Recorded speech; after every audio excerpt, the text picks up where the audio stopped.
સામાન્ય રીતે આ વિષય બહુ આપણો ગમતો નથી અને 100% હું માનું છું કે જ્યારે આ વાત તમે સાંભળતા હશો ત્યારે તમારા તમામ ડિફેન્સીસ જાગૃત થઈ ગયા હશે. કારણ કે કોઈને કહેવું ને સહન કરો એ સહેલી વાત નથી. જો પ્રાપ્તિની વાત હોય ને તેમાં કંઈક પામવાનું છે એટલે મજા આવે. સંપની વાતની અંદર શક્તિ દેખાય છે એટલે ચાલે. સુરત ભાવની અંદર ભાઈ તું ગમે તેવો હોય તોય તું અમારો છે એટલે હું ફરે. શ્રદ્ધાની વાતની અંદર કંઈક આશા દેખાય.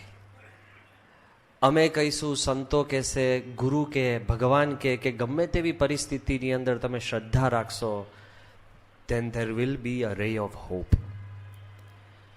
પણ સહનની વાત આવે ને એટલે દુઃખ સિવાય કાંઈ છે. Let me get the tables clear. હું ક્યારેય એમ વાત નહીં કરી શકું કે તમે સહન કરો એમાં દુઃખ નહીં લાગે. Fact is a fact. છતાં પણ આ ટાઇટલ છે કે સહન કરવાથી શાંતિ પામે, તો 100% આપણા મનની અંદર એમ થાય કે સ્વામી ખરેખર સહન કરવાથી શાંતિ કેવી રીતના પામે? કોઈ દિવસ આપણને સુખ ઉત્પન્ન થતું હોય એની અંદર સહનની વાત નહીં આવે કે 3 આઈસ્ક્રીમ ખાધા મેં બહુ સહન કર્યું, કે 3 કલાક પિક્ચરમાં બેઠો અને કોઈ દિવસ આવીને એવું કહે છે કે બહુ સહન કર્યું. બરાબર છે, 3 કલાક કથામાં બેઠા હો તો તમને એવું થાય કે બહુ સહન કર્યું. 6 કલાક તમે બીચ ઉપર હો તો કોઈ દિવસ તમે એમ આવીને કહો કે 6 કલાક અમે બહુ સહન કર્યું. પણ 6 કલાકની શિબિર હોય તો તમને થાય કર બહુ ચાલ્યું. જો આ થાય છે એટલે હાસ્ય છે. But if you accept the facts, if you accept the facts, then you will move ahead. હું સ્વીકારું છું કે ખરેખર આપણને સહન કરવાની વાતની અંદર દુઃખ થાય ને તો જ આપણે સહન કરીએ છીએ એમ આપણે કહીએ છીએ. કોઈ દિવસ તમે કોઈ લગ્નમાં ગયા હોય ને, કોઈના લગ્નમાં, બોલો આપણા કોઈ જાણીતા વાત તો બરાબર, અહીંયા આગળ સ્ટ્રીટની અંદર કોઈ પણ લગ્ન ચાલતું હોય, આઈ હોપ કોઈ ઘરે નથી જતું, પેવાય ઘણા હોય કે લગ્નના સિઝનમાં કોઈ દિવસ ઘરે ભૂખ્યા ના જાય, કારણ કે ચેકિંગ તો બહુ કરે નહીં અને કોકના મિત્ર તરીકે ઘરે જવાય અને લગ્નમાં નામ તો લખેલા જ હોય કે કોનું લગ્ન છે એટલે નોન આઈડેન્ટિફાઈડ પણ જઈ શકો. પણ તમે કોઈના લગ્નમાં તમે જાઓ ને કોઈ દિવસ તમને ભીડાની ચિંતા ના હોય. પણ સમયા ઉત્સવમાં જાઓ ત્યારે શું થાય? જો તરત બોલી ગયા, ક્યાં રહેશું, ક્યાં જમશું, ક્યાં શું કરશું. તો આપણા મનની અંદર એમ સતત ભય રહ્યા કરે છે કે જે વસ્તુ આપણને ગમતી નથી ને એ જ સહન કરવાનો વારો આવે છે. Anything that we love will become a hobby. ઘણા માણસો જંગલની અંદર જઈને ખાધા પીધા વગર ઝાડ ઉપર ચડીને પક્ષી જોવાનો એ લોકોને શોખ હોય છે. મળ્યા છે મને. અને મેં કહ્યું તમે કરો છો શું? એ કે અરે કે 3 દિવસ હું રખડ્યો અને એક પક્ષી મને જોવા મળ્યું, એ જિંદગીમાં મેં જોયું નહોતું. મેં કહ્યું હવે? એ કે હવે નહીં જોવા મળે. 3 દિવસ ખાધા પીધા. પણ વાય, જે વસ્તુ તમને ગમે છે ઇટ્સ અ હોબી. અને જે વસ્તુ તમને નથી ગમતી તો ઘર બેઠા પણ તમને આપે ને તો સહન કરવી પડે. હકીકત એવું છે. ભગવાન સ્વામિનારાયણના વખતની અંદર પર્વતભાઈને વિચાર આવ્યો કે આ બિચારા ડાળિયા મજૂરો ભર બપોરની અંદર, ગરમીની અંદર, ઉનાળામાં આમ મહેનત કરે ને પરસેવે રેબઝેબ થઈ જાય અને એ ખાલી 5 રૂપિયા કમાય એના કરતાં હું 5 દિવસ રજા રાખું ને 5 દિવસ એને કહું 50-50 માળા ફેરવો. ગરમીમાં નહીં, શાંતિથી બેસવાનું, નીચે એકદમ ભગવાનનું સુખ આવે. એક જ દિવસમાં પેલા દાડિયા કે ભાઈ અમને ગરમીમાં જવા દો, આ માળા ફેરવવી વધારે સહન કરવું પડે છે. સમજાય છે? અલ્ટિમેટલી આ સહન કરવું ને એ વાત છે, જેવો તમારા મનનો કોન્સેપ્ટ બદલાશે ને તો automatically night becomes day and day becomes night. એ વાત આપણે સમજવાની વાત છે કે તમને ગમે તેટલા દ્રષ્ટાંત આપું ને, પણ મનની અંદર આ જે ટાઇટલ છે ને, સહન કરે તે શાંતિ પામે, એ આપણને બેસતું નથી ભેજામાં. સહન કરેલે અશાંતિ છે, સહન કરેલે દુઃખ છે, સહન કરેલે સુખ મળે, એ ખબર જ નથી પડતી. પણ સત્સંગનું ગણિત જરા જુદું છે. હું તમને કહું કે ભૂખ્યા રહેવાથી તંદુરસ્ત થવાય? કેમ તરત ડચ કર્યું? ભૂખ્યા રહેવાથી તંદુરસ્ત થવાય. તમે અન્ન જમો ને તો પુષ્ટ થાવ. પણ જાડો માણસ હોય એ ભૂખ્યો રહે ને તો તંદુરસ્ત. સમજી ગયા? શાંતિથી ઘરે જઈને વિચારજો. અત્યારે નહીં ખબર પડે, અમુક વસ્તુ છે ને કલાક પછી ખબર પડશે. સમટાઈમ્સ ભૂખ્યા રહેવાથી માણસ તંદુરસ્ત થાય છે. હું તમને કહું કે તમારે ઉપર ચઢવું હોય તો તમારે ચઢાણ કરવું પડે ને. ઊભા રહેવાથી ઉપર ચડાય? પણ લિફ્ટમાં હો ને તો ચડાય, એમાં ઊભું જ રહેવું પડે, એમાં પછી ચઢો તો લિફ્ટ હેઠું આવે. પણ જો ધ મોમેન્ટ પરિસ્થિતિ બદલાય છે ને, એમ સંજોગો બદલાઈ જાય છે. ભૂખ્યા રહેવાથી પણ તંદુરસ્ત થવાય છે, ઊભા રહેવાથી પણ ઉપર. હવે તમારી બુદ્ધિ તો લડાઈ જ શકશો. બેસી રહેવાથી અંતર કપાય?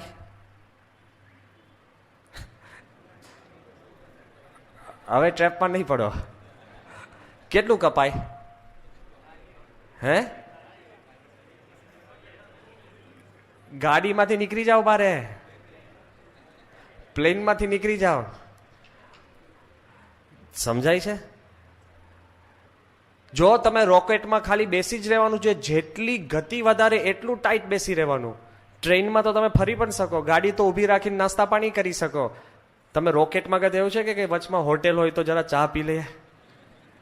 તમે જે અન્ન જળ જમો છો ને એવું એસ્ટ્રોનોટ ખાઈ પણ નથી શકતા. કારણ કે ખાવા કરતા પણ એને એક્સક્રીટ એટલે બહારે કાઢવાની ચિંતા વધારે છે. ક્યાં? રોકેટ છે. જો વધુ સજ્જડ બેસી રહેવાથી પણ તમે વધુ ઊંચી ગતિ કરી શકો છો. એ જો આપણા મનની અંદર ક્લિયર થાય ને તો કોઈ દિવસ આપણા મનની અંદર શંકા ના થાય કે આ મોટા પુરુષોના શબ્દ છે કે સહન કરવાથી પણ શાંતિ પમાય, સહન કરવાથી પણ દુઃખ ટળે અને સુખ થાય.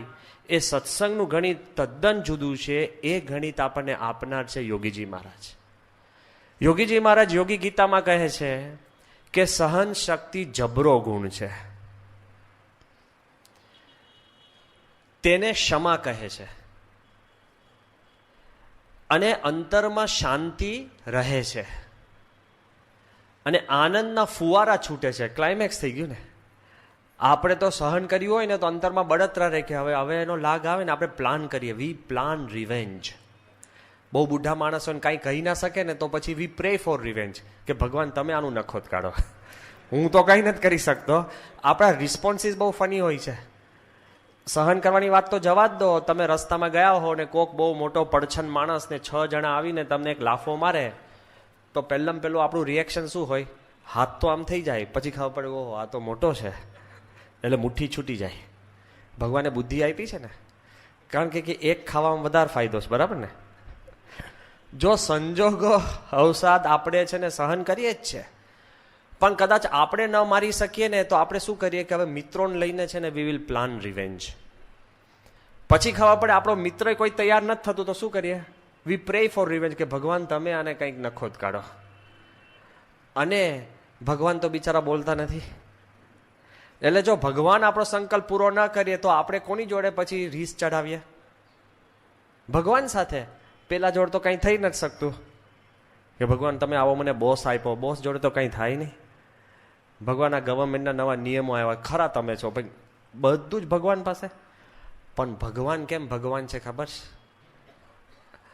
આઈ પર્સનલી બિલીવ, આ મેં કંઈ વાંચ્યું નથી, I believe God is God because he doesn't talk back. ભગવાન એ ભગવાન છે કારણ કે એ ક્યારેય છે ને સામે બોલતા નથી. એક વાર ભગવાન આપણને આકાશવાણી કે બેસ બેસ, તો આપણે શું કે હા તમે તો અમારા જેવા જ થયા. આટલા વર્ષોથી બ્રહ્માંડની અને સૃષ્ટિની રચના થઈ ત્યારે જેટલી લોકોએ ભગવાનને પ્રાર્થના કરી છે ને એના કરતા બમણી ગાળો આપી છે. તો એ ભગવાને હજુ એક વાર જવાબ નથી આપ્યો કે કીધું.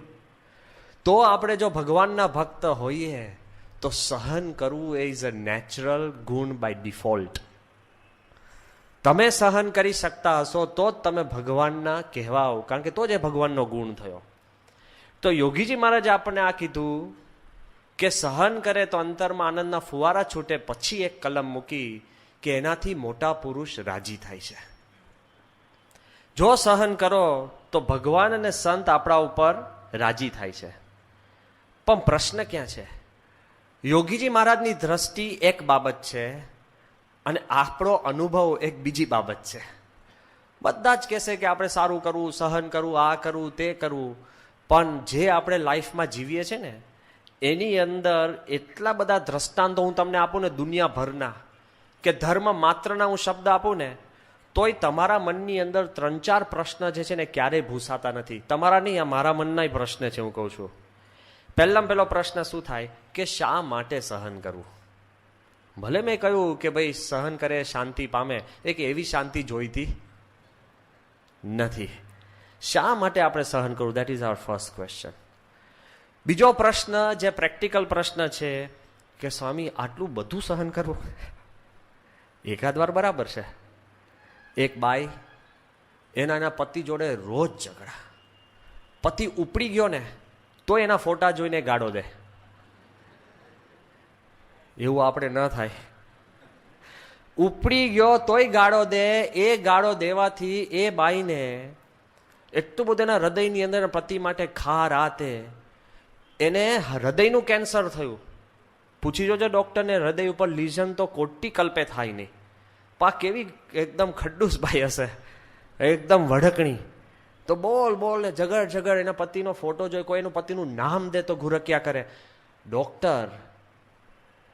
ડોક્ટરે બહુ જ મોટા કેન્સરના નિષ્ણાત, કે એ ડોક્ટરે એને બોલાવીને બાઈને કીધું કે ભાઈ તારો જે આ રોગ છે ને, તું તારા પતિને ભૂલી જા, તું તારા પતિને માફ કરી દે, કારણ કે પતિ તો ઉપડી ગયો છે પણ એને લીધે તું ઉપડી જવાની છે, તું આ માફ કર. તે કે હું માફ નહીં કરી શકું ડોક્ટર સાહેબ. એ કે ભાઈ એ કે ખબર નથી તમે મેં શું સહન કર્યું છે મારા પતિનું. એ કે પણ તું એ તો ગયો, હવે ક્યાં તારે કરવાનું, તું એને માફ કર. પછી ડોક્ટરે એવું કીધું કે તને ભગવાન આવીને કહે કે તું માફ કર તો કરે કે નહીં? એ કે ના હું ના કરું. તો કેમ? તે હું ભગવાનને કહું કે you are not married to my husband, કે તમે મારા પતિ જોડે લગ્ન નતા કર્યા એટલે તમને ખબર નહીં પડે કે મારે શું સહન કરવાનું છે. પહેલો પ્રશ્ન કે મારે સહન કેમ કરવું? બીજો પ્રશ્ન, આટલું બધું સહન કરવું? તમે મને કહી શકો કે સ્વામી મારે આર્થિક જે પ્રશ્ન છે ને તમને શું ખબર પડે? અમારા ઘરના જે સ્વભાવો છે તમને શું ખબર પડે? કેટલાય બધા આપણા મનની અંદર પ્રેક્ટિકલ પ્રશ્ન થતા હોય. આ બીજો પ્રશ્ન છે. ત્રીજો પ્રશ્ન કોઈક પૂછશે કે સ્વામી ક્યાં સુધી સહન કરવું? સમજી ગયા? બરાબર છે. 1 વાર, 2 વાર, 5 વાર, 15 વાર, 50 વાર, પણ લિમિટ છે કે નહીં? જો બુદ્ધિશાળી માણસના મનમાં પ્રશ્ન થાય કે ભગવાન સ્વામિનારાયણે પણ એવું કહ્યું છે શિક્ષાપત્રીમાં, આ તો હું અર્થઘટન કરું છું, આ માની નહીં લેતા, પણ કહ્યું છે ખરું કે તમારું વતનનું ગામ હોય અને એમાં દેશકાળ નબળા થાય અને તમારી જાન જોખમમાં હોય તો તમારે વતનનું ગામ પણ તમારે ત્યાગ. એટલે લિમિટ આવી કે નહીં? સમજી ગયા? સહન કરવાની લિમિટ આવી કે નહીં આની અંદર? અરે શ્રીજી મહારાજે પોતે સેવક રામની કેટલી સેવા કરી, બધું જ મૂકીને સેવા કરી છે. પણ એક સમય એવો આવ્યો કે મહારાજને થયું કે આ કૃતજ્ઞ છે, તો કૃતજ્ઞ સમજીને ત્યાગ કરવો કે નહીં? એટલે તમે મને કહેશો કે સ્વામી હું એ લેવલ પર આવી ગયો છું કે અમારા કુટુંબીઓ કૃતજ્ઞ છે, એટલે હું ત્યાગના લેવલ પર આવી ગયો છું. જેમ તમે ત્યાગ કર્યો છે, અમે પણ ત્યાગના લેવલ પર આવી ગયા છે. હું એ લેવલ પર આવી ગયો છું કે હવે મને જાજુ સહન થઈ જ નહીં શકે, એવા લેવલ આવે કે નહીં? તો એ આપણો ત્રીજો પ્રશ્ન છે કે ક્યાં સુધી સહન કરવું. આ બધાના હું જવાબ આપીશ, એટલે કહું છું કે એમને મારે તમને જવાબ કેવું નથી કે ભાઈ સહન કરો સહન કરો. I must attend. તમે કોઈ ડૉક્ટર પાસે જાઓ અને ડૉક્ટર કે બહુ તમે સારા છો ને સારા દેખાવ છો ને સારા કપડાં પહેર્યા છો, પણ કે ડૉક્ટર ભાઈ એ બધી વાત રહેવા દે, મને રોગ થયો છે એના એટેન્ડ કર. હું અહીંયા બેઠો બેઠો તમને કહી શકું બહુ જ સારા હરિભક્તો છો, નિષ્ઠાવાળા છો, આવી ગયા તે વોટ આર યોર પ્રોબ્લેમ્સ. અને ચોથો પ્રશ્ન છે જે આપણા મનમાં થતો જ હોય છે, શું? કે મારે એકલાએ જ સહન કરવાનું. સમજી ગયા? આ પ્રશ્ન છે. કેમ માણસ સહન નથી કરતો? જેવા બે ઝઘડા થાય ને એટલે તમે અમને આઈને કહો જ, જેવો બાઈઓને પ્રશ્ન છે શું કે અમારા પ્રશ્ન અમે સંતો સુધી કહી જ નથી શકતા, કારણ કે જે કાંઈ રજૂઆત શું થાય, એક તરફી રજૂઆત થાય ને. બધા જ કે સ્વામી અમારે ઘરે છે, અમારો પાત્ર છે ને એકદમ ડિફિકલ્ટ છે. એટલે બહેનોને શું થાય કે એક તરફેની સંતો પાસે રજૂઆત થઈ. એમ હરિભક્તોનો પ્રશ્ન શું છે ખબર છે? કે એક તરફે ટોકણી. કોઈ પણ ઘરમાં પ્રશ્ન થાય તો સંતો વઢે કોને? એમ બાયો ભાગ્યશાળી કહેવાય ને. પેલા લોકો એવું કે છે કે સ્વામી ખરેખર બેવ બાજુ અઘરું છે. પૂરતો પ્રશ્નના રજૂઆત થાય એ પણ અઘરું છે, અને ટોકણી ખમવાનો કોઈ દિવસ વારો જ ના આવે એ પણ સહેલું છે. આ બાજુ આપણને જે કોઈ પ્રશ્ન હોય તો શા માટે સહન કરવું? આટલું બધું સહન કરવું? ક્યાં સુધી સહન કરવું? અને મારે એકલા જ સહન કરવું? આ પ્રશ્નનો જો સમાધાન થાય ને તો નેચરલી આપણા મનમાં ક્લેરિટી આવશે કે આપણે સહન કરવું જોઈએ. પહેલાનો જવાબ શ્રીજી મહારાજ બહુ જ શાંતિથી આપે છે, સાહજિક રીતે. એકવાર મહારાજ ગઢડામાં બિરાજમાન હતા. ચારે કોરથી હરિભક્તો આવે ને એક જ ફરિયાદ કે સમાજની અંદર છે ને લોકો સ્વામિનારાયણના ભક્તોને નાતબાર કરે છે, હેરાન કરે છે, કોઈ દીકરા દીકરી લેતા નથી અને કોઈ ધંધા પાણી કરતા નથી ને ખૂબ પરેશાન કરે છે. હરિભક્તોના આપણે કહે ને કાગળ પર કાગળ અને ફરિયાદ પર ફરિયાદ.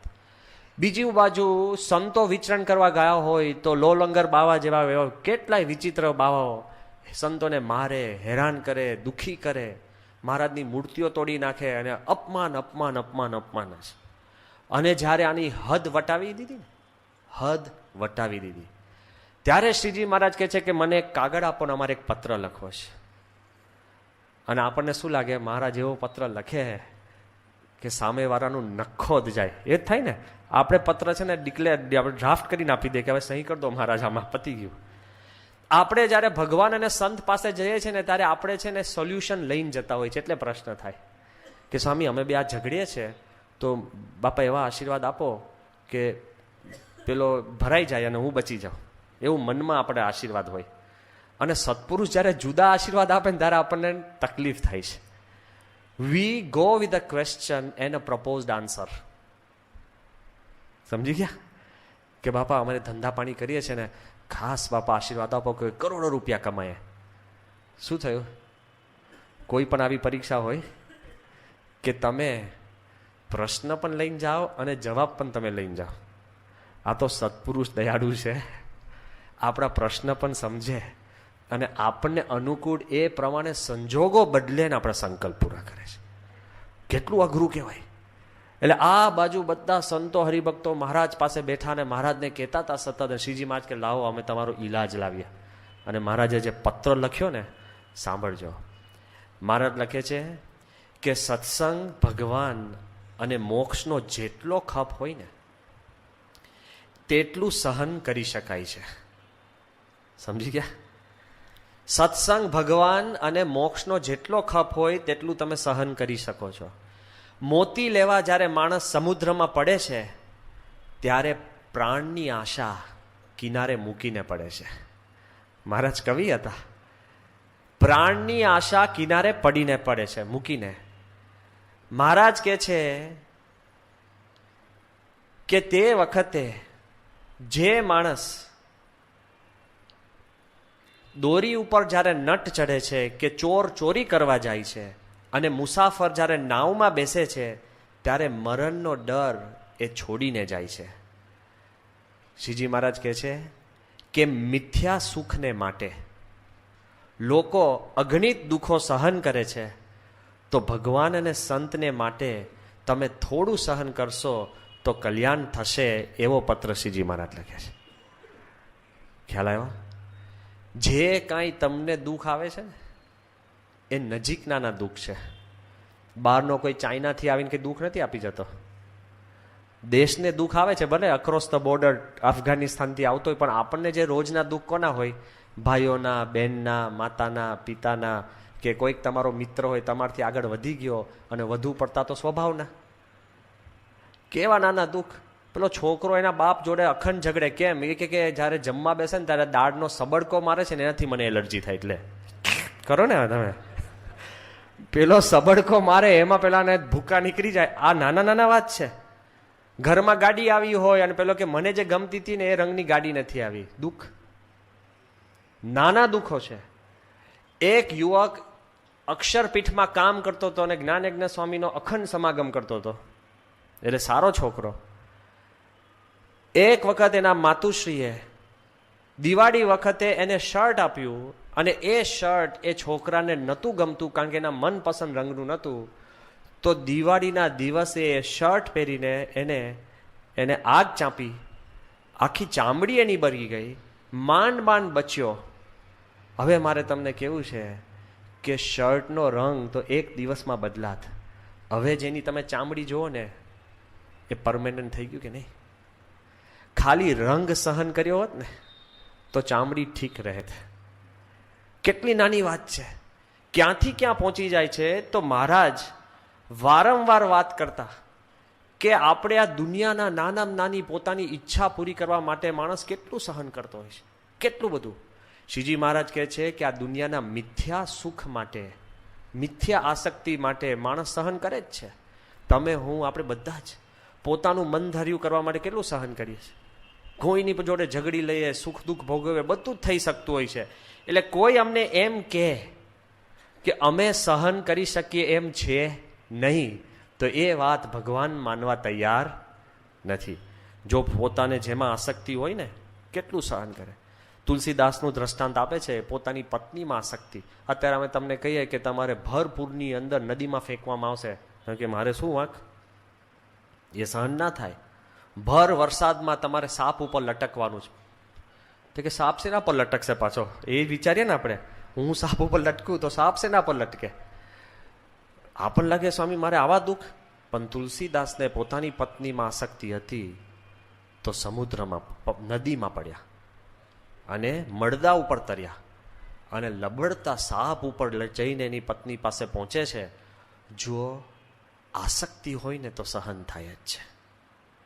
There is no question about it. ક્યાં સુધી લોકો તૈયાર હોય છે? અલ્હાબાદમાં બાપા બેઠા હતા, અને તે વખતે 1987ની સાલનો આ પ્રસંગ છે. અને સ્વામીશ્રી ત્યાં બેઠા હતા, અને ત્યારે સ્વામીશ્રી ઉપર એક પરદેશના યુવાનનો પત્ર આવ્યો. અંગ્રેજીમાં લખ્યો તો એનો તો ભાષાંતર કરતો હતો. અને તે વખત તમે સાંભળો, એના મનની અંદર એ છોકરો બાપાને પત્ર લખે છે. હું ભાવાર્થ જ કહું છું, ખાલી ટૂંકો. એ કે સ્વામી, કે મને ખબર છે તમે તમામ પ્રશ્નનો જવાબ આપો છો, એટલે આ હદ વટાવી ગઈ છે ને, એટલે હું તમને પત્ર લખું છું. કેમ? કે મારા સ્કૂલમાં, કોલેજમાં મને એક છોકરી ગમે છે. હવે કેવા પ્રશ્નો બાપાને આવે છે. અને કે છે કે પ્રશ્ન ક્યાં છે કે એને હું જરાય ગમતો નથી. હવે આ તો ભયંકર પ્રશ્ન થઈ ગયો. આમાં ક્યાં એ કે પ્રશ્ન ક્યાં છે કે એને હું જરાય ગમતો નથી, પણ મને બહુ ગમે છે, તેથી હું સ્કૂલમાં બુકની બદલે કેમેરો લઈને જાઉં છું કોલેજમાં. જેટલી વાર દેખાય એટલે મારે, હું ભૂલી ના જાઉં એટલે એના ફોટા પાડું છું. ઘરે મેં આલ્બમો ભર્યા છે.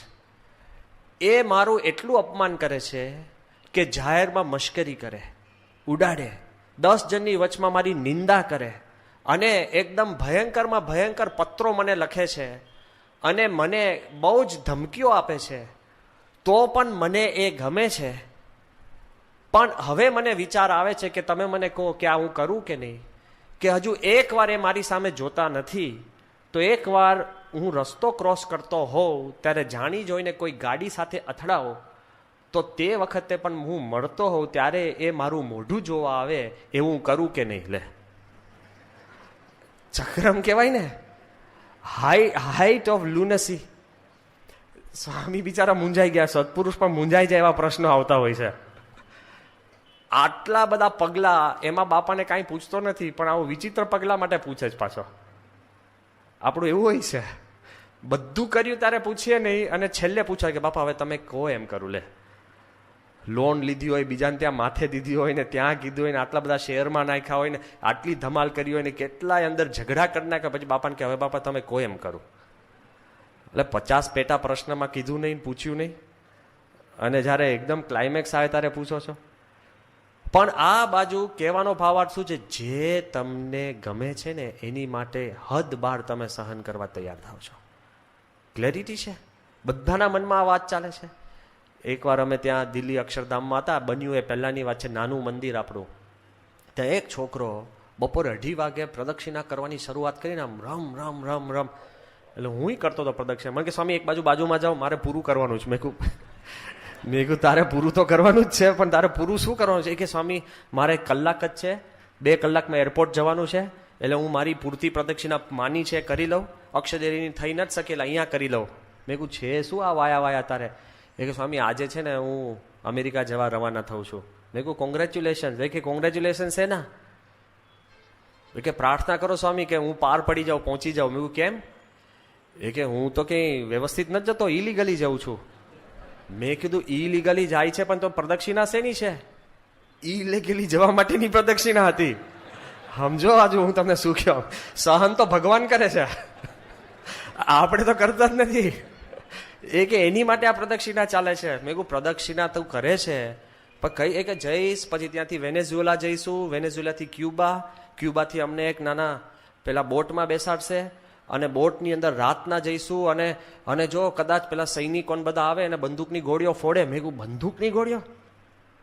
મેં કહું પણ બંદૂકની ગોળી? એ કે ના ના સ્વામી તો અમે દરિયામાં પડી જઈશું, ને તરતાય શીખી ગયો છું. દોડતા તો શીખી ગયો છે, પ્રદક્ષિણા કરતા તો શીખી ગયો છે, તરતાય શીખી ગયો. તો મેં કીધું એના કરતા તું આ બધા ધંધા કરે છે ને કે બધા. મેં કીધું કે ઘણા માણસો તને છે ને સારી રીતના કંઈક ગાઈડ કરે, મદદ કરે. એ કે સ્વામી 35 લાખ રૂપિયા આપીને હું જઉં છું આવી રીતે. 35 લાખ જુદા, દોડવાનું તરવાનું આ તો જુદું જ. અને મેં કહ્યું યાર તને કંઈ થાય તો? એક ના ના સ્વામી એની ચિંતા ના કરો, કાંઈ નહીં થાય, આ તો બીજો એટેમ્પ છે. લે, પહેલી વાર તો સમુદ્રમાંથી ફેંકાઈ ગયો છે એકવાર, એક હવે હું બરાબર પામી ગયો છું. જો કેટલું સહન કરે છે. આપણને આવી પરિસ્થિતિ કુદરતે કંઈક સર્જી હોય ને તો આપણે સીધા ભગવાનને કોર્ટમાં હાજર કરી દઈએ. We can't tolerate. પણ જેમાં તમને આસક્તિ હોય એના માટે હદ બહાર સહન કરી શકો છો. એ શ્રીજી મહારાજે કહ્યું છે, અને એ વાત આપણે પુરવાર કરીએ છીએ. ઈચ્છા પૂરી કરવા તો સહન કરીએ છીએ, પણ ઈચ્છા ન પૂરી થાય ને તોય આપણે સહન કરીએ છીએ. જોજો, ઘરને કીધું હોય કે ભાઈ તમે આ ખાવા બનાવજો, ન બનાવે તો ખાધા વગર જતા રહે. લે, વગર એકાદશી ઉપવાસ. સમજાય છે? છોકરાઓ ભાગી જાય કેમ? જરાક પોતાનું ઈચ્છાનું પૂરું ના થાય તરત ઘર છોડીને ભાગી જાય. જો વગર કીધા એ વૈરાગ્ય.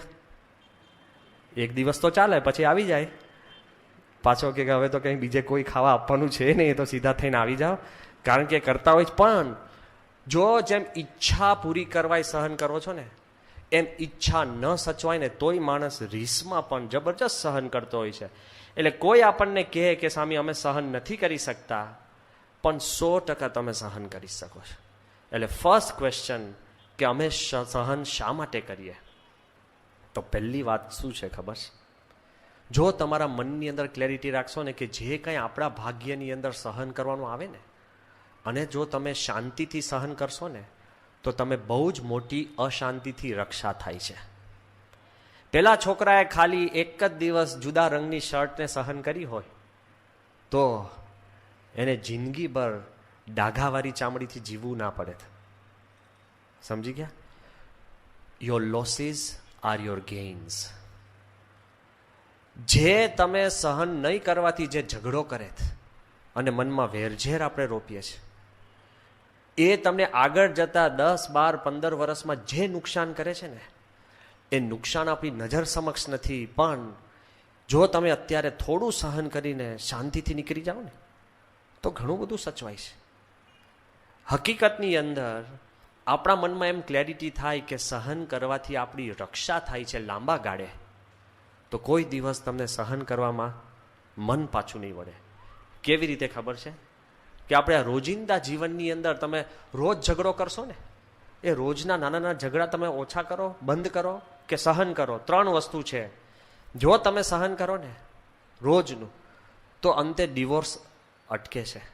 આખા કુટુંબે સહન કરવાનું થાય. એમ તમે બોલા બોલી જો સહન કરી શકતા હોય ને, તો મારામારી થી બચો છો.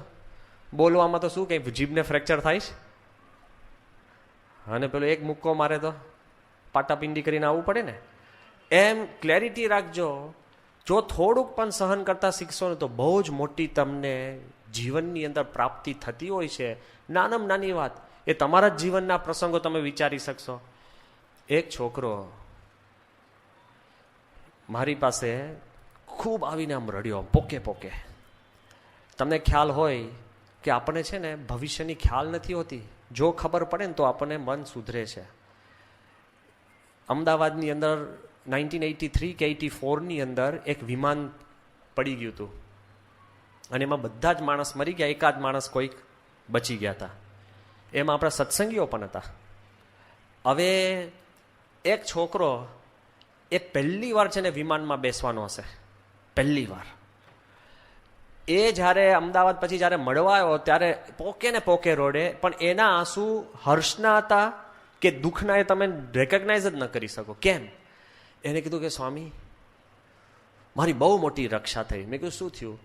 એ કે જિંદગીમાં પહેલી વાર મેં ઘણા બધા પૈસા બચાવીને પ્લેનમાં બેસવા માટે બોમ્બેથી મેં આ ટિકિટ લીધી હતી. અને મને આખા એરપોર્ટની બહુ ખાસ ખ્યાલ નહીં, એટલે મેં આજુબાજુના પેસેન્જરોને કીધું હતું કે ભાઈ તમે મને કહેજો હવે શું કરવાનું, અને એરપોર્ટના માણસોને કીધું હતું કે ક્યાં જવાનું કેમનું. સામાન્ય કુરિયર સર્વિસ એ કરતો હતો, આપણે આમાં જતો હતો, આપણે ટ્રેનમાં. પહેલી વાર એને આ કર્યું, અને એ કે તે દિવસે સવારના મને બહુ ઊંઘ આવી ગઈ ને હું સૂઈ ગયો. તો કોઈ પેસેન્જરો એટલા બધા સ્વાર્થી, કોઈએ મને ઉઠાડ્યો નહીં, અને એરપોર્ટના માણસોએ મને ઉઠાડ્યો નહીં. મારી પાસે ટિકિટ, તો એ પ્લેન ઉપડી ગયું. અને હું ત્યાં એરપોર્ટવાળા જોડે ઝઘડ્યો, આની જોડે ઝઘડ્યો, અને કેટલી મેં ગાળો દીધી ને બધું ખબર પડી. અને છેવટે હું જેવો ઘરે પહોંચ્યો ત્યારે મને ખબર પડી કે જે પ્લેનમાં હું બેસવાનો હતો એ ક્રેશ થયું ને બધા મરી ગયા હતા. તેથી એને એમ થયું કે પહેલા એના મનમાં શું હતું કે એને બહુ સહન કરવું પડ્યું કે થોડા પૈસા અને પ્લેનમાં મારે જવાનું ન થયું. લોકો સ્વાર્થી છે, એના કર્મચારી બિનજવાબદારી છે, એ બધું મારા મનમાં ઘૂંટાતું હતું. અને જેવું મને ખબર પડી કે હું બચી ગયો, તો મને લાગ્યું કે બહુ સારું થયું કોઈએ મને ન ઉઠાડ્યા. બહુ સારું થયું કે આવા જ માણસો કર્મચારી હોવા જોઈએ. અને બહુ સારું થયું કે ભગવાને મને ઊંઘ બક્ષી. ત્યાં સુધી મારા મનમાં એમ ચાલતું હતું કે મારે સહન કરવું પડ્યું, મને ખોટું થયું. મારે તમને એટલું જ કહેવું છે કે ઘણીવાર તમારે ન ગમતું એને સહન કરવું પડે ને, તો એમ માનજો કે બહુ સારું થયું તમારે સહન કરવું પડ્યું, કારણ કે ભગવાન તમારું ભવિષ્ય જુએ છે. Keep that in your mind. બધું લાગશે કે કેમ આ મંદિરની અંદર તકલીફ થઈ, આ છે તે છે, કદાચ બહુ પૈસા થઈ ગયા હોત અને આપણે સત્સંગ છોડીને નીકળી ગયા હોત, કોક દારૂની લતે ચડી જાય તો શું થાય? આખું ઘર ખરાબ થઈ જાય. જે કાંઈ થાય છે એ ભગવાનની દયાથી આપણને સારું થાય છે, એ મનાઈને તો તમારા અંતરની અંદર બળ પ્રાપ્ત થશે.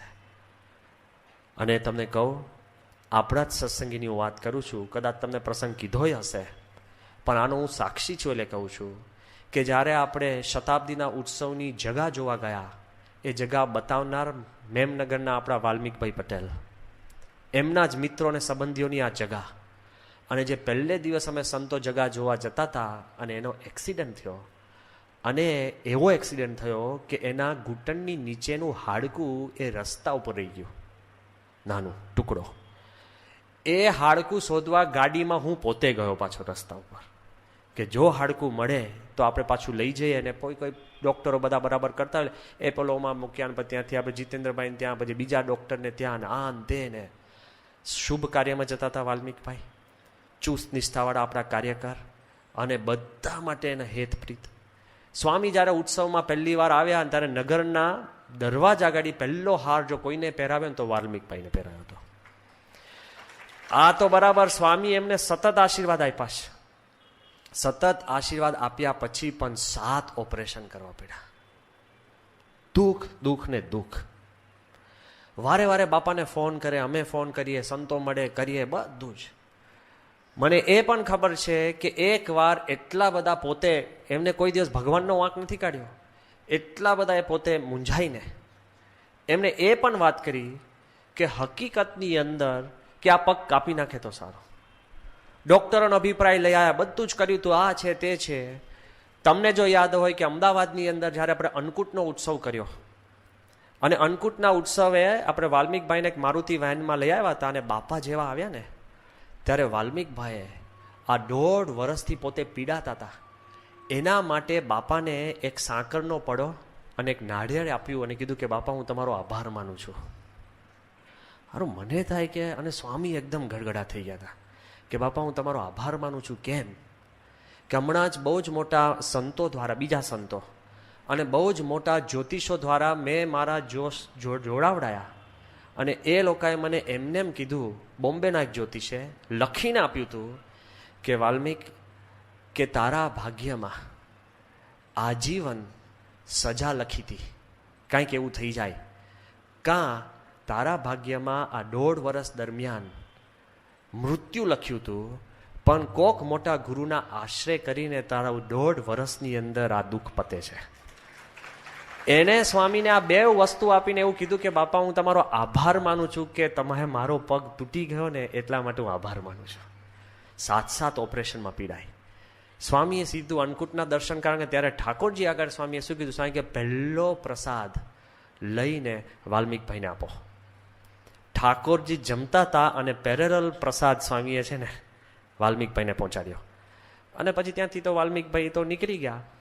સ્વામી બીજે ક્યાંય હતા અને વાલ્મીકભાઈનો ફોન આવ્યો કે બાપા હવે હું બહુ જ કંટાળી ગયો છું, આ પગ અમને કોઈ દુઃખ નથી, એના કરતાં હું પગ કાપી નાખો.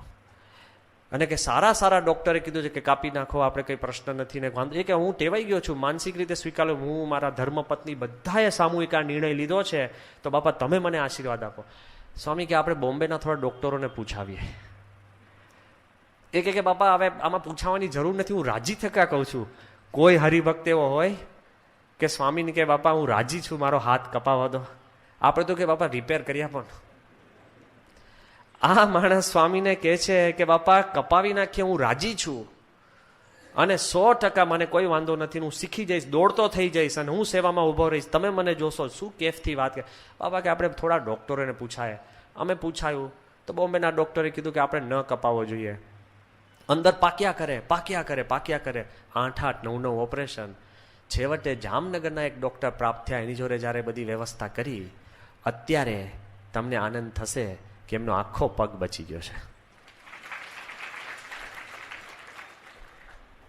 જો તમે વિશ્વાસ રાખીને સહન કરો ને તો ભગવાન અને સંત છે ને એ તમારી રક્ષામાં છે ને છે.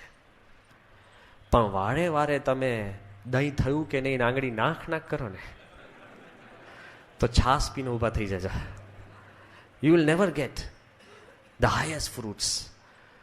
જો આપણે એમ માનતા હોય કે આપણું ભવિષ્ય કે આપણું જીવન ભગવાન અને સંતના હાથમાં છે, તો આપણે તો દુનિયાધારી છે જ નહીં. એના વિશ્વાસ તમે બેઠા હો તો કોઈ દિવસ જો સહન કરીએ ને તેમાં રક્ષા થાય છે એમ માનશો તો કોઈ દિવસ વાંધો નહીં આવે. સહન કરીએ ને એ આપણી સાધના છે. જો એ ક્લેરિટી થશે ને તો કોઈ દિવસ મન પાછું નહીં મળે. રસ્તામાં તમે જતા હો ભર ઉનાળામાં, બપોરને 2 વાગે 2 છોકરાઓ ચાલતા હોય, એક બેવની પાસે પગમાં કોઈ ચંપલ નથી કે બૂટ નથી ને ધગધગતો તાપ. આપણા મનમાં શું થાય કે બેવ સહન કરે છે, બેવ દુઃખી છે. જો તમે ઊંડા ઉતરો ને તો એક છોકરો એના બાપ પાસે ગયો હોય, એને બાપને કીધું કે પપ્પા મને બૂટ લાયા આપે કે જાજા આવે, મેં મારી જિંદગીમાં બૂટ ન જાય, તું ચાલતો થા. એ દુઃખી સહન કરીને નીકળ્યો છે. બીજો છોકરાની ઘરે એના બાપ સારામાં સારા નાઇકીના સારામાં સારા બૂટ લાવે કે બેટા તું આ લે અને તું આ બૂટ પહેરીને જા બારે. એ કે ના પપ્પા મારે છે ને 10 દિવસ પછી ઉઘાડા પગે દોડવાની રેસ છે, એટલે હું પ્રેક્ટિસ કરવા જાઉં છું. સમજાઈશ? બેવ છોકરા દેખાય દુઃખી, બેવને તડકો સરખો રાખે છે, બેવના પગ દજાય છે, પણ એક દુઃખી છે કારણ કે માંગ્યું ને ન મળ્યું, અને બીજો સુખી છે, હતું તે જતું કર્યું. એમ જો તમે માનશો કે જે કાંઈ તમને સહન કરવાનું આવે છે ને, 2 દિવસ ગયા અને કદાચ એકટાણું કરવું પડતું, સુખ થઈ જશે. સાધના. જ્યારે સુરતની અંદર બહુ જ પૂર હતું અને તે વખતે આપણા એક હરિભક્તનો મને ફોન આવ્યો શરૂઆતમાં જ, અને તે વખતે પૂરમાં પાણી ભરાઈ ગયા હતા અને એને ઘર ઉપર બધા ધાબામાં બેઠા હતા અને એમને વાત કરી કે સ્વામી અમારી પાસે તો હવે ખાવાનું નથી ને અમે બહુ અઘરું છે ને આ છે તે છે, અને લગભગ 4 દિવસ ચાલે એટલું જ ખાવાનું છે. એટલે તો પૂર શું કરવું, બિચારા ભૂખ્યા, બીજું તો ખવાય નહીં, બીજા ઘરનું આવે એ પાછું કોઈ ઠીક હોય કે ના હોય, બહુ જ પ્રશ્ન. અને નિષ્ઠાવાળા હરિભક્ત. અમે એટલું જ કીધું કે જો એક કામ કરો, સીધું એવી રીતના તો પુષ્પ ઉપરથી કંઈ સીધું ફૂડ મળી નથી શકતું. મેં કીધું તમારા પાસે જે ખાવાનું છે તો તમે બધા જો ઘરના 6 જણા એમ નક્કી કરો કે શ્રાવણ માસ છે, એક ટાણું તમે કરી નાખો. એ માણસ પછી મને મળવા આવ્યા, એ કે સ્વામી સુખીથી અમે છે ને 6 દિવસ કાઢ્યા. ઇફ ઇન યોર માઇન્ડ તમે સિચ્યુએશન એક્સેપ્ટ કરશો અને પછી એને તમે નિગોશિએટ કરશો ને, તો કોઈ દિવસ તમને સહન કરવું અઘરું નહીં પડે. સમજી ગયા? અત્યારે ઘરે જાઓ ને ઘરમાં ખાવાનું ના હોય ને તમે કે લે કોઈ દિવસ ખાવાનું છે જ નહીં, નામ છે ભૂખા મારવા છે, નામ છે ભૂખ મારો, ઇથોપિયા થઈ ગયું કર લે. ત્યાંથી ક્યાં ઇથોપિયા બનાવી દીધું તમે? એવું ધંધા શરૂ કરશો એના કરતાં એમ માનજો કે આજે પેટમાં દુખતું તું નથી જમ્યું, મનમાં દુખાડવું એના કરતાં પેટમાં દુખાડવું સારું, લાંબુ ના થાય. જો આટલું આપણા મનમાં ક્લેરિટી હોય ને તો તમે એને સાધના સમજશો ને, કોઈ દિવસ આપણને પ્રશ્ન થશે નહીં. એક્સરસાઇઝ એટલે શું? સાધના. નથી એક્સરસાઇઝ કરો એટલે પગ થોડા દુખે, હાથ દુખે, દુખે ત્યાં સુધી તમને દોડાવે ને એ જ તમારી એક્સરસાઇઝ સાચી. હું એક્સરસાઇઝ કરું કંઈ દુખાવો નથી થતો તો ઘરે જ બેસો, એવી એક્સરસાઇઝ ના કામની. એક્સરસાઇઝ કરો અને થોડું દુખે, દુખે એટલે સહન. સહન કરતા તમે જો શક્તિમાન થાવ ને તો જ તમારી એ સાધના થાય છે. અને હકીકતની અંદર ત્રીજી વાત છે, જેમ પહેલાં કીધું કે સહન કરે એમાં રક્ષા થાય છે, બહુ મોટા દુઃખથી ભગવાન ઉગારે છે. બીજું સહન કરવું એ આપણી સાધના છે. અને ત્રીજી વાત છે જે આપણે જો ખબર પડે કે સહન કરીએ ને આપણે, એમાં રંકમાંથી રાજા થવાય છે. પેલો કે સ્વામી હોય રાજામાંથી રંક કરવું એ જ સહન કહેવાય. પણ રંકમાંથી રાજા એટલે મુક્તાનંદ સ્વામીને રોગ થયો ટીબી. અખંડ દુઃખ થાય કે નહીં? કોકને કેન્સર થાય. મુક્તાનંદ સ્વામીએ એવું સમજ્યા કે મને બહુ જ મોટા સત્પુરુષનો સમાગમ મળ્યો, કારણ કે ટીબી થાય એટલે ગળ્યું ચીકણું ખવાય નહીં, દૂધ દહીં ખવાય નહીં, તમારે ઓછું ખવાય, માપમાં રહેવાય, બહુ દોડધામ થાય નહીં, ભજન ભક્તિ સિવાય બીજું થાય નહીં. ટીબી. મુક્તાનંદ સ્વામી કહે કે કોક મને સત્પુરુષને ગુરુ મળ્યા હોત તો મને શું કહે કે જે તું ખાવામાં કંટ્રોલ કર. તો રોગ દ્વારા થયો. સમજાય છે? એવું જેવી મુક્તાનંદ સ્વામીની સમજણ એવા ભગવાનજી માંડવિયા, કેન્સર, લોહીનું કેન્સર, તો એના મોઢા ઉપર જરા પણ કેફ નબળો પડે નહીં. અને જ્યારે કોક મોટા આચાર્ય, મોટા ધર્મગુરુએ ભગવાનજી માંડવિયાને કાગળ લખ્યો, કારણ કે બહુ મોટા હરિભક્ત, આખા ટોરોન્ટોની અને કેનેડાની અંદર જો સૌથી વધુ વગદાર ભારતીય હોય ને તો ભગવાનજી માંડવિયા. પાવરફુલ માણસ, દરેક સંપ્રદાય જોડે જોડાયેલા, બધી એનજીઓનું કામ કરનારા, પોલિટિકલી પણ વેરી સ્ટ્રોંગ, બાપાના અટમોસ્ટ ભક્ત. એમને જ્યારે કેન્સર થયું ને ત્યારે સ્વામી જ્યારે એને મળવા ગયા હોસ્પિટલમાં તો રાજી થયા, સ્વામી આશીર્વાદ આપ્યા. એકવાર એમને બાપા પાસે એવું નથી માંગ્યું કે મને આમાંથી ઉગારો, પણ જ્યારે કોઈક મોટા ગુરુએ એમને કાગળ લખ્યું કે ભગવાનજી કે મને રોજ દુઃખ થાય છે કે તમારા જેવા ભક્તને કેન્સર થયું, તો અમે કંઈક કરી શકીએ તો તમે કહો. બીજા સંપ્રદાયના મોટા ગુરુએ કાગળ લખ્યો. ત્યારે ભગવાનજી માંડવીએ શું જવાબ લખ્યો ખબર છે? કે આમાં તમે દુઃખ જરાય લગાડતા નહીં, કે કેન્સર તો રામકૃષ્ણ પરમહંસને પણ થયું હતું. જે આપણા ભાગ્યમાં એ થાય, પણ હું અતિ આનંદમાં જીવું છું કારણ કે મને દુઃખ નથી. આનંદ શેનો છે કે આ દેહે કરીને મને પ્રમુખ સ્વામીની પ્રાપ્તિ થઈ છે, એટલે મને જરા પણ દુઃખ નથી. જુઓ, જ્યારે તમે સમજણની અંદર હો તો દુઃખની અંદર પણ માણસ છે ને રાજાની જેમ જીવી શકે છે, જો એમના મનમાં આવી ક્લેરિટી હોય તો. એટલે પહેલું સહન કરીએ ને તો આગળ જતા કુટુંબની, સમાજની, આપણી પ્રતિષ્ઠાની, સત્સંગની, મંદિરની, સંસ્થાની ખૂબ રક્ષા થાય છે અને ખૂબ એમાં સારું થાય છે. એવી મનમાં ક્લેરિટી રાખજો. શ્રીજી મહારાજનું આણંદમાં અપમાન થયું. મહારાજે બધાને તૈયારી કર્યા હતા. મહારાજ કે જરાક કંઈક થાય તો કોઈ તલવાર કાઢતા નહીં, મ્યાન રાખજો. અને મહારાજે બધાને બળની વાત કરી હતી ને મહારાજ ત્યાં જાય છે ત્યારે શ્રીજી મહારાજ ઉપર ઈટાળા, ધૂળ,